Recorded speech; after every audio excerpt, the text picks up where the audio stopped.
everybody. Thanks for joining me for another one-man review. Today I'll be taking a look at the 8th issue of the artist Ganzeer's project, The Solar Grid. I picked up the first 7 issues of this around this time last year when I went to Mocha, and when I bought those, they said, hey, you know, we have a subscription available, and I paid for that. And thank goodness I did, because I would have totally forgot to follow up on this, even though I really enjoyed the project when I read the first 7 issues. It has been about a year since I've read this, so I'm a little bit like, you know, I've read so much in between. I would have to go read the first 7 to totally refresh myself. But this was a pretty fun, self-contained read as well. There's 2 more issues to come out. I guess they're coming out about 1 a year. And I'll probably do a complete reread once I have all those. But this was a pretty like self-contained, sensible read on its own. I kind of have a sense of like what the series was loosely about, but I'm not going to really talk about in that sense. I'm just going to focus on some of the things that I thought were cool in terms of production and form in this book. You can see some really just cool, like almost collage looking like pile of trash here on the front. This is a near future, like hard sci-fi looking at actual technological possibilities, political things that are going on in the world, and seeing where the world might go. This first chapter here is called Rebels Against the Future. You'll see that it's basically like in a monochrome here where the ink is being printed as like this dark, this is right in my color range. I think it's a dark purple, but it might be like a blue-green, I'm not sure. Have hard time identifying that color. But a really nice, cool monochrome ink all the way throughout this section. We're meeting a Mr. Arcadia here. He's obviously been put into some kind of surgical situation. Mr. Arcadia is being leveraged because he can speak the language of these aliens, and so they're asking him to help come in and interrogate these sea creature aliens here.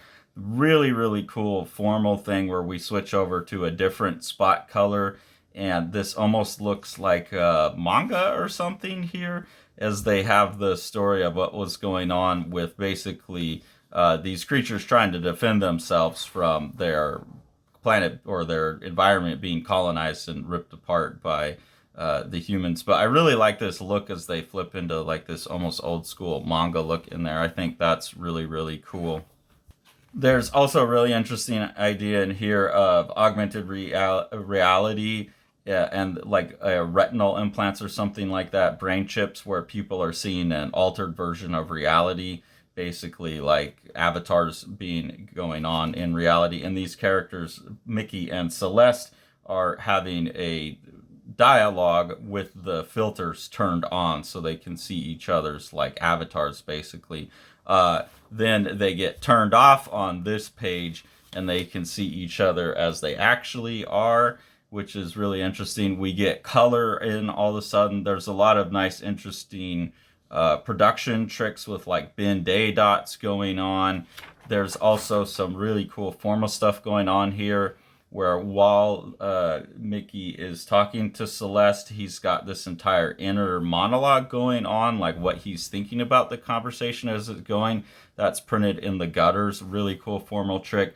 And then I think they're turning the AR on. I don't remember if they turn it on or off here. But then there's like all this clutter going on, basically like all the ads and the messages he's getting and everything.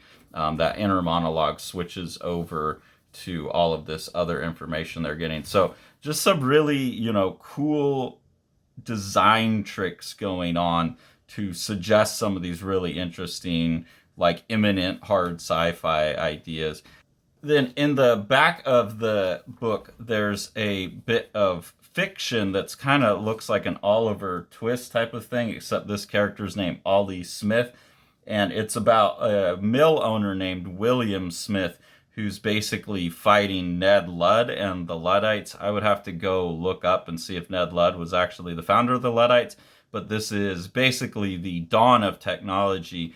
This focus on the Luddites cracked me up because I got this book at Mocha while we were there promoting the abolition of man, And we were kind of doing that with the t-shirts. We didn't have the shirts there, but one of the slogans we had for Abolition of Man was "The Luddites were right."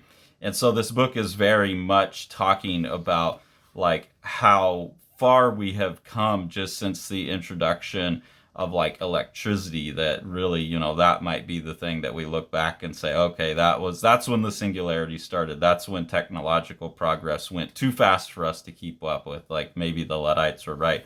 So just a really interesting little thing where we have like a bit of fiction inside, as well as a letter here by Ned Ludd, and then also a scan, it looks like, of an original newspaper, the Examiner, the Political Examiner, from Sunday, February 16th, 1812, that is dealing with the idea of the Luddites as well. It's relating to the story that's being told here.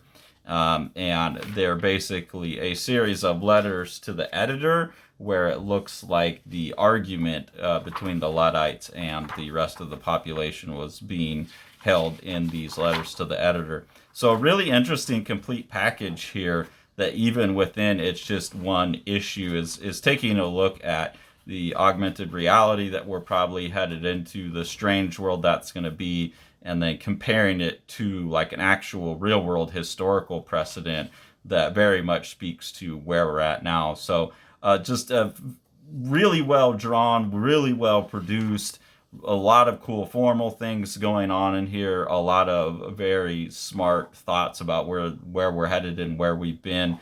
This reminds me how powerful that first 7 issues were. Really looking forward to issues 9 and 10. I would definitely get yourself the first 8 issues and get yourself on the subscription. I think this is one that's going to land strong, and I really look forward to reading it in totality so I can kind of absorb it the way it's meant to be, as like a full package. House on Fire by Matt Battaglia is a just gorgeous book where Matt's kind of making an emotional response to the years of COVID and wrapping that into a sci-fi dystopian future that really the sci-fi dystopian's backgrounded, and you're focused on the emotional journey of 2 characters in a really beautiful way. And then that's enhanced by Matt's like really awesome, loose, kind of Paul Popish dry brush work. And then Sean and Matt have worked to get this second kind of orange spot color in there that's going to look really, really beautiful, and has allowed Matt to use his dry brush technique to add tone to the thing too. So with Sean's production technique, this is going to be a gorgeous book with a lot of heart.